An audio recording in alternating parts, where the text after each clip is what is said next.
ሰላም ጤና ይስጥልን ውድ የቻናላችን ተከታታዮችም ዛሬ ወደ እናንተ ይዘንላችሁ የመጣነው በመላው ዓለም በትኩረት እየተከታተለው ስላለውና ትላንት ምሽት በዩክሬን መዲና ኪየቭ ላይ ስላረፈው እጅግ አስከፊና አውዳሚ የሰማይ ላይ የሚሳኤል ናዳ ነው። ሩሲያ በሳምንት ውስጥ ለሁለተኛ ጊዜ በኪየቭ ላይ በፈጸመችው በዚህ መጠነ ሰፊ ጥቃት መዲናዋ አሁንም በደም በሳግና በጥቁር ጭስ ተውጣ ትገኛለች። ይህ ጥቃት የተፈጸመበት የጊዜ አቆጣጠርና የፖለቲካል ድባብ ሲመረመር ደግሞ ነገሩን ይበልጥ ውስብስብ ያደርገዋል። ጥቃቱ በትክክል ያረፈው ፕሬዝዳንት ቮሎዲሚር ዜሌንስኪ ከአሜሪካው ፕሬዝዳንት ዶናልድ ትራምፕ ጋር ወሳኝና የወደፊት የጦርነቱን ዕጣ ፈንታ ይወስናል ተብሎ የሚጠበቅበትን ንግግር ሊያደርጉ ጥቂት ሰዓታት ብቻ ሲቀራቸውና በቱርክ አስተናጋጅነት ከሚካሄደው የሰሜን አትላንቲክ የጦር ቃል ኪዳን ድርጅት ወይም የኔቶ መሪዎች አስቸኳይ ስብሰባ ዋዜማ ላይ በመሆኑ ጉዳዩን የጦር ሜዳ ውጊያ ብቻ ሳይሆን የዓለም አቀፍ ዲፕሎማሲ ከፍተኛ የኃይል ፍልሚያ ማሳያ ያደርገዋል። ዛሬ በዚህ ሰፊ ትንታኔያችን የጥቃቱን አስከፊ ዝርዝር መረጃዎች፣ የክሬምሊንና የኪየቭን ድብቅ ስትራቴጂዎች እንዲሁም ይህ ክስተት ወደፊት በጦርነቱ ዲፕሎማሲያዊ መድረክ ላይ ሊያመጣ የሚችለውን መዋቅራዊ ለውጥ በዝርዝር እናያለንና እስከ መጨረሻው አብራችሁን ቆዩ።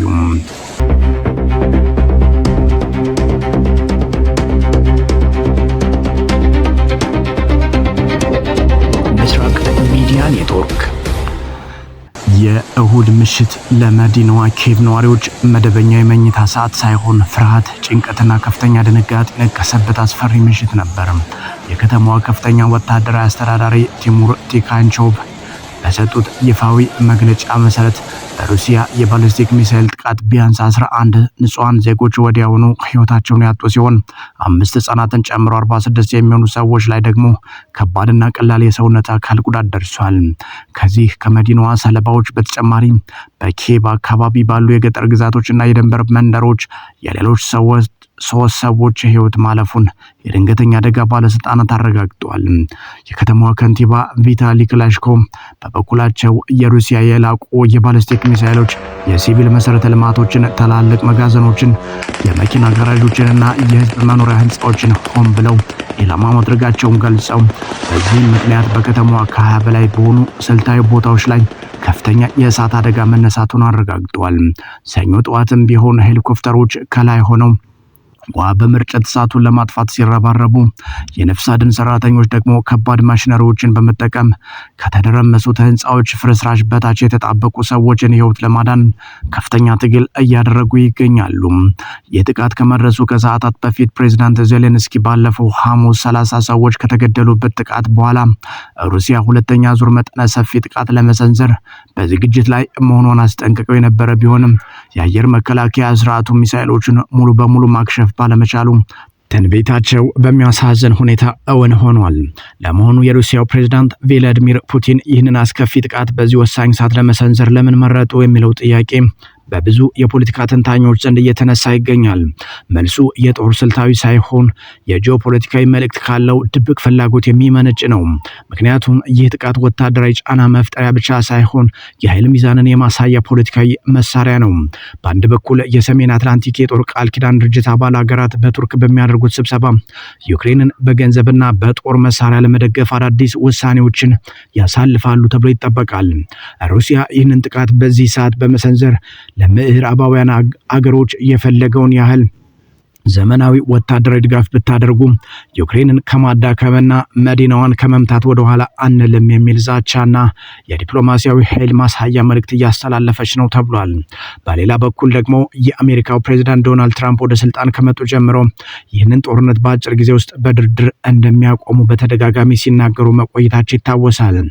ዜሌንስኪ ከትራምፕ ጋር ሊያደርጉት የሚጠበቀው ንግግር የዩክሬንን የወደፊት የመከላከያ በጀትና የአሜሪካን ድጋፍ ቀጣይነት የሚወስን በመሆኑ ሩሲያ ከማንኛውም አይነት ዓለም አቀፍ የሰላም ድርድር ጠረጴዛ በፊት ዩክሬንን በወታደራዊ ኃይል አዳክማና ሰብራ በድርድሩ ላይ የበላይነቱን ስፍራ ለመያዝ ይህንን መሰል ጥቃት ትጠቀማለች።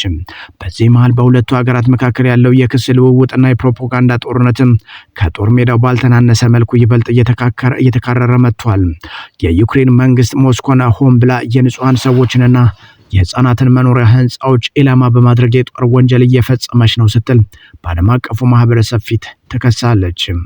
ይሁን እንጂ ክሬምሊን ይህንን የዩክሬን ከባድ ክስ በፍጹም እንደማይቀበለው አስታውቋል። የሩሲያ መከላከያ ሚኒስቴር ይፋ ባደረገው መግለጫ ይህ ጥቃት ዩክሬንን በቅርቡ በሩሲያ ግዛት ውስጥ በሚገኙ ኃይል ጣቢያዎች፣ የነዳጅ ማከማቻዎችና የኤነርጂ መሰረተ ልማቶች ላይ ለፈጸመችው ጥቃት የሰጠ ህጋዊ የበቀል እርምጃ መሆኑንና የተመቱትም የዩክሬን ወታደራዊ ተቋማትና የጦር ኃይል አቅርቦት ሰንሰለቶች መሆናቸውን ገልጸዋል። በእርግጥም ባለፉት ሳምንታት የዩክሬን የረጅም ርቀት ተወንጫፊ ድሮኖች ሩሲያ በምትቆጣጠረው የክሬሚያ ግዛት ሴቫስቶፖል ከተማ ላይ ከባድ ጥቃት ሰንዝረው በከተማዋ ላይ ጊዜያዊ የኃይል መቋረጥና የኤሌክትሪክ መረብ መዘጋት አስከትለው ነበር። ዩክሬን የፑቲንን አስተዳደር አስገድዳና አስጨነቀ ወደ ሰላም ንግግር ለማምጣት ስትል በሩሲያ የውስጥ ግዛቶች ላይ የምታደርገውን የድሮን ጥቃት በከፍተኛ ሁኔታ የጨመረች ሲሆን ቢሆንም ይህ ስትራቴጂዋ ግን በምላሹ በኪየቭ ላይ የሚወርደውንና የንጹሃንን ህይወት የሚቀጥፈውን የሚሳኤል ናዳ ይበልጥ እንዲባባስና እንዲከራ አድርጎታል። በዚህ ሁሉ ቀውስ ውስጥ የአየር መከላከያ ዘዴዎች እጥረትና የምዕራባውያን አጋሮች የጦር መሳሪያ አቅርቦት መዘግየት ለዩክሬን ወታደራዊ እዝ ትልቅና ፈታኝ ራስ ምታት ሆኖባታል። ፕሬዝዳንት ዜሌንስኪ ከኔቶ ስብሰባ አስቀድመው ለአውሮፓና አሜሪካ መሪዎች ባስተላለፉት እጅግ አስቸኳይና የተማጽኖ የተቀላቀለበት መልእክት የሩሲያን ገዳይ የባለስቲክና የክሩዝ ሚሳኤሎች ጥቃት ለመመከት የሚያስችሉ የላቁ የአየር መከላከያ ሚሳኤሎችን ለመላክ ሀገራቱ ለአንድ አፍታም ቢሆን መዘግየት እንደሌለባቸውና እያንዳንዱ የሰዓታት መዘግየት የንጹሃን ዜጎችን ህይወት እየቀጠፈ መሆኑን በጥብቅ አሳስበዋል። ሆኖም ግን በዚህ ሁሉ መከራና የጦርነት እሳት ውስጥ ለዩክሬን ተስፋ የሚሰጥ አንድ አዲስና ትልቅ ስልታዊ ዜና ከዋሽንግተን ተሰምቷል። ዜሌንስኪ አሜሪካ ለዩክሬን የሰጠችውን አዲስና ታሪካዊ ፈቃድ በይፋ ያደነቁ ሲሆን አሜሪካ ዩክሬን በዓለም ላይ እጅግ ዘመናዊ ውጤታማ ተንቀሳቃሽ የሆነውን የፓትሪዮት የአየር ጥቃት መከላከያ ሚሳኤል ሲስተምን በገዛ ግዛቷና በራሷ ፋብሪካዎች ውስጥ እንድታመርት የቴክኖሎጂ ሽግግር ፈቃድ ሰጥታታለች። ይህ ውሳኔ ዩክሬን የራሷን ሰማይ በራሷ የቴክኖሎጂ አቅምና የውስጥ ምርት ለመጠበቅ የምታደርገውን የረጅም ጊዜ መከላከያ ስትራቴጂ በእጅጉ የሚያግዝና የኃይል ሚዛኑን ሊቀይር የሚችል ክስተት ተደርጎ ተወስዷል። ውድ ተመልካቾቻችን የሩሲያና ዩክሬን ጦርነት አሁን ወደ ከረረ ወደ ተወሳሰበና ወደማይገመት አዲስ የክረምት ምዕራፍ እየተሸጋገረ ይመስላል። በአንድ በኩል በየቀኑ የሚሰማው የሚሳኤል እልቂትና የንጹሃን ስቃይ፣ በሌላ በኩል ደግሞ ከበስተጀርባ የሚካሄደው የኔቶ የትራምፕና የፑቲን ታላቅ የዲፕሎማሲና የስትራቴጂ ጨዋታ ያለምን ትኩረት ስቧል። እናንተስ በዚህ ጉዳይ ላይ ምን ታስባላችሁ? አሜሪካ ለዩክሬን የፓትሪዮት ሚሳኤል በሀገር ውስጥ የማምረት መብትና ፈቃድ መስጠቷ የጦርነቱ ወታደራዊ ሚዛን በሙሉ ይለውጣው ይሆን ወይስ የፕሬዝዳንት ዶናልድ ትራምፕና የቮሎዲሚር ዜሌንስኪ መጪው ወሳኝ ስብሰባ አዲስ የሰላም መንገድ ይከፍት ይሆን? የእናንተን ጠቃሚ አስተያየት ከታች ባለው ኮሜንት መስጫ ላይ በሰፊው አስፍሩልን። ይህንን ወቅታዊ ትንታኔ ከወደዳችሁት ላይክ ማድረጋችሁን፣ መረጃው ለሌሎች እንዲደርስ ሼር ማድረጋችሁንና መሰል አዳዲስ ዓለም አቀፍ መረጃዎች በፍጥነት እንዲደርሷችሁ ቻናላችንን ሰብስክራይብ በማድረግ የደወል ምልክቷን መጫናችሁን በፍጹም አትርሱም። እስከ ቀጣዩ የዜና ትንታኔ ድረስ በሰላም ቆዩልን።